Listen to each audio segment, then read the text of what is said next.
L'impresario Joachim Zambwana katina émission oya la vérité tozali ko combiner émission oyo na bande ko na biso ya radio Lisolo oyo kambami epaya ndeko na biso frère Diana Puluputu de Wuppertal katina Allemagne.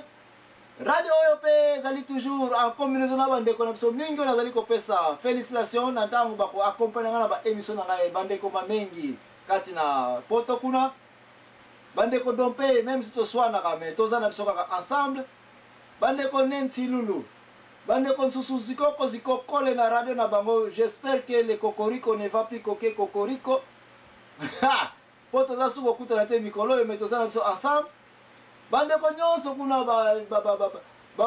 bambuta ekumani wechi tozaka na biso ensemble même si boko linga ka ngai te kasi to ya ka toujours ko kuta na kati na ba radio ba mama igete ba mama mise base na biso mpambu bande ko mboko biso nyonso ko kutana na biso bande ko na biso ba papi sukidi biso nyonso awa na États-Unis bande ko muzadi ba président Ferron na zako tombe bino poko elamu na yebike boko zo ba micro na yebike boko ya boko loba mais problème ezalite to zalika ka ko continuer émission na biso ya poko lelo bisika ngala loba ke tanto ko zonga to ko lobela makambo etali bandako okoya komona muntu mususu azali wana amona ete ba intele kutu basombi ndako bakomi na quartier XYZ ngai pe fona kede biso pe photo zwa ndako ngo me bakosala bino ba calcul balobete me ndako oyo soki bozwi yango bokozana difficulté ko futaka paiement mensuel si base ya ba salaire na bino si base ya ba calcul to si kosala oyo bongo oyo bokokoka yango te e soki pe bokokoka yango me bokotika na eloko mote parce que fobolia bozana besoin transport bozana besoin ko lata bozana besoin ko maintenir mais parce que yo mwana ya diaspora olinga ka concurrence parce que yo mwana ya diaspora olinga ka baye baite yo nguki kivanta komi lakisa olingo ko makala grenouille qui veut se faire aussi gros que les bœufs mais bisika oyo tozali ngai ndako na fona zo ka ça va ozui yango par moi bani ko foutre la problème ezana ngo toza capable. Mon mari est capable de tout. Alléluia. Mais qu'est-ce que mon cas nazali nango? Bambula pe zali ko pusana. Kimpaka pe zali ko pusana. Biloko to zali ko lobela bana bazali ko ya na diaspora. Bana bazali ko bota na diaspora. Yoko diaspora ko mi kufa kumputu. Po ba kufa kumputu ngo pe lobi na zali na ngana groupe na solo na bandeko ebele avant na préparer émission oyo. Toyo kanaki na bisonga pe na prela ki na ngalo ko na za impresario pour ko représenter minoko ya batu bazangi minoko. Likambo bako yebisaka ngai ezali ete na groupe ba diaspora tozali presque 3 ou bien 4 groupes bakufa kumputu oyo bakomisha bakoko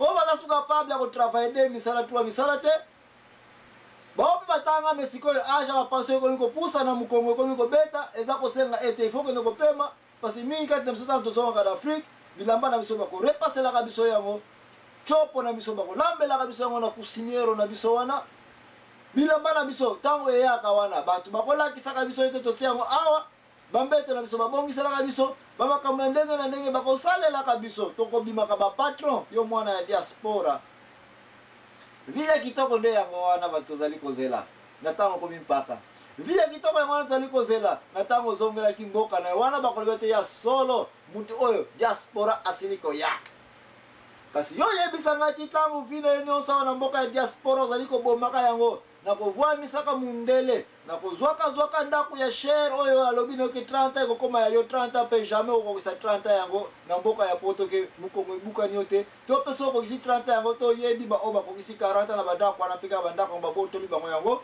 bakoki nango mpe kosisa bakredi yango te yo oza na expérience osili koyeba yango eloko nini okozala kozwaka ndako ya cher po ozanga ko totaliser soki par mois zali ko futa 2000 3000 dollars pona ndako wana munene yo ke ikozwa 4000 5000 dollars pona ndako munene yo ke ikozwa yo yebisanga soki avec 5000 dollars soki avec 2000 dollars o koti kozwa ata mabele na yo na terrain na région na yo te so ipela Kinshasa na nangwa soki Kasavubu Mbinza ezalaka d'abord place ya munene na kala nana wa biso kasavubu rompwe wana matete njili kezalaka nanu ndenge tozako kanisela ko ezalaka nanu fulo de vata na suka ya mboka kuna batata na biso tamba kosomba ka balupango wana kala ba yolo ezalaka nanu zamba na zamba kasavubu ezalaka nanu cimetière na cimetière po yebisanga te batata na biso bakokai kosomba lupango bisika nyonso bazaleli na bisika no tokolula ka biso pe tozo lupango kena ta mwana ba bisika mo ezalaka na valeur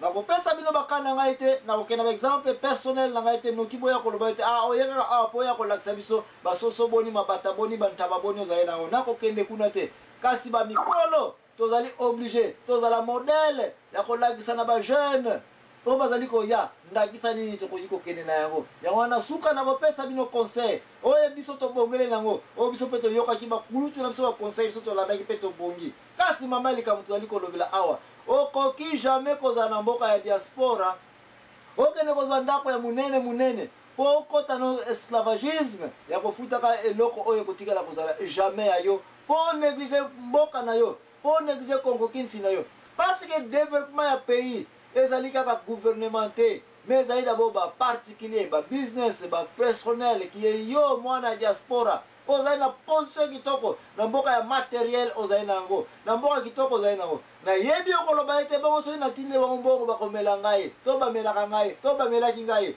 dossier wana ezali koya place nini tokozula solution ya koma yo mwana ya diaspora il faut ozala mokonzi na mboka na yo il faut ozala riche na mboka na yo mais likolo ba hésitation likolo ba mauvais conseiller likolo ba makambo ndenge na ndenge mais si tu likolo ki vantar na ya koluka kozala na eloko munene nyonso ya yo parce que okuti yango okomi ngulu eloko nyonso bakoyela na plateforme dia edia eloko nyonso bakopresente yo dia edia makambo nyonso bakolobela mpo elakisa ke yo ozali wana dia edia tala siko 50 ans ekokeli yo tala siko 40 ans ekokeli yo tala siko 60 ans ekokeli yo tala siko 70 ans ekokeli yo ozalaka na mboka ya diaspora mpe ozalaka Naomi na Moab zongela Betelemi nde bisika oyo tozali yango wana ntango tozali koya tozali kolobela likambo oyo ezali kofrene mwana ya diaspora abonga na mboka na ye te libala mariage alleluya tokende suki koyoka kolelalela ya bana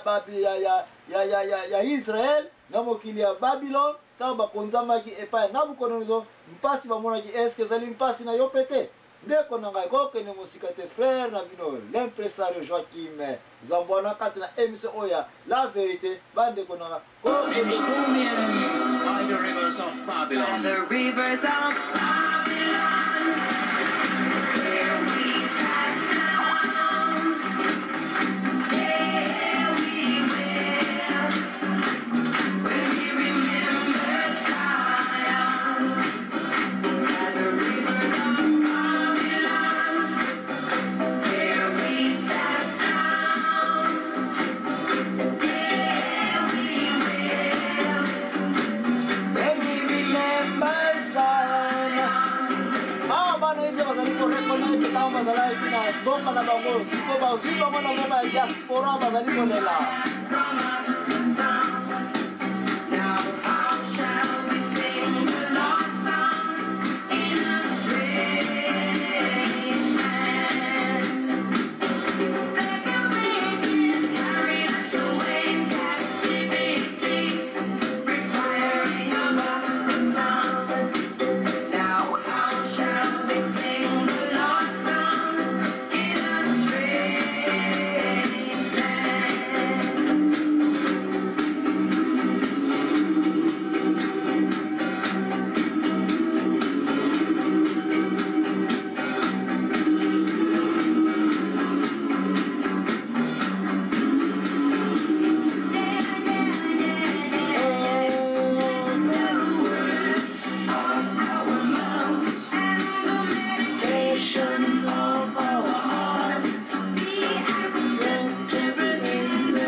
siliko kuta na lisusu place tozalika kolobela mpasi ya diaspora na solution kati na diaspora. Mpasi na diaspora ezali komona na te parce que ozali na kati na diaspora oliaka makima nsusu. Mpasi la diaspora ezali komona na te parce que okolataka chaque jour. Ba mama balela mai no ezali très propre. Ba mama balela ko maintenance no kolata no très propre. Ba mama balela miliki no très propre. Ba mama balela ba fruit no très propre. Ba mama balela komona ete bana bazoke na ba classe kitoko, ba classe ngo très propre. Ba mama balela ete tango bandeko na balela ngala kena na Western Union papa na tineli bango mfumo wa desa na bango babongai na bango, c'est très propre. Mpasa diaspora ezali wapi? Pasa diaspora ezali te. Kasi ngai l'impresario Joachim Zambona nazali koyebiso mwana diaspora te kolela ngonga nango esi ekoki. Na tango ya tata Noa batu basakanaki bayoka kete mbule kobeta babi aelo kona za kosalaka nini? Watu na se kwa?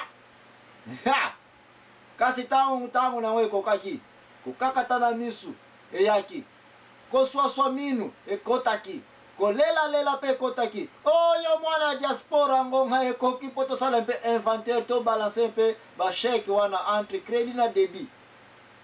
Oyo mwana diaspora tika oyebete mpasi siliko ya crise économique internationale siliko ya j'aimerais bien dans la crise place que so ina kota kina zamba ba wiko kabela kama linyoko na kena za na place za lete passe ya Mungu yelinga na koki même ko toke porta moninga na kina usema usenga Mungu ate ha boyebi makamna zali ko lola bisona bisona Londres kuna bisona bisona Washington bisona bisona Paris to siliko yebete moninga kutu lokangane porto yebi kutu kombo na yete boyebi kombo na yete.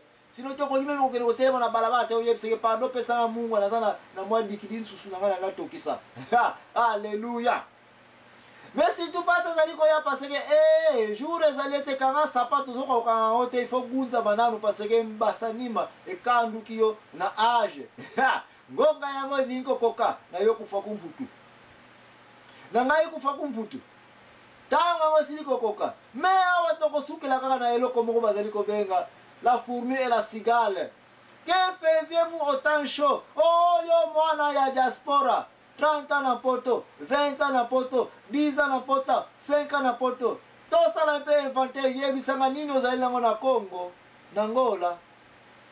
Yo mwana diaspora ngonga ekoki poto sala un peu balance nini ozali nango na Brazzaville. Yo mwana diaspora ngonga ekoki po yebisanga nini ozali nango kuna na Butembo. Kuna na Zambi na Ujiji. Ngonga ekoki po yo mwana diaspora olela. Parce que okolinga okima awa tomoni Naomi kati na mokila Moabi. Mobali akufi, bana bakufi.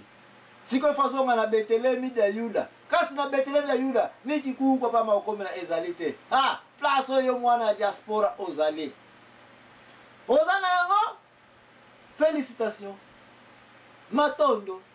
Yenge, ingeta, eboto, biloko nyonso na toza koyoka ngo boza kolobaka yango kaka boza kolobaka yango. Bisika euta est-ce que boza ko préparer ba terrain? Ditango bosili ko koma ete kovana na poto kaka de meilleur, de best. De best ça va. Est-ce que de best ça mona tango yaki ozalaki na nous jeune?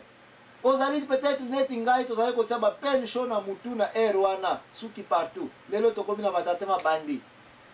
Est-ce que ma bandi na biso ezali peza ko représenter ki âge na biso ki année na biso batango to vana baboka ya diaspora ke batu nyoni na oza na ngona Congo na Angola pe olakisi même mama ya likambo awa tozali kolobela yango yo tozongi na prometaki bino to kolobela mabala libala ezali eloko malamu libala ezali conclusion ya mutu na mabele oyo ozalaki célibataire suka okobala kaka mabala ya diaspora ngoto ni kolobela. Premier kokoso observation tozali nango selon ba observation ba analyse auto siliko sala biso na bandeko tozalaki en conférence. Mabala ekomi mwasi na mbali tambo kobala bino na mboka ya poto. Soit boyaki nzela moko soit boyaki nzela moko te. Ekomi ngala zu musala salaire ya ngai ye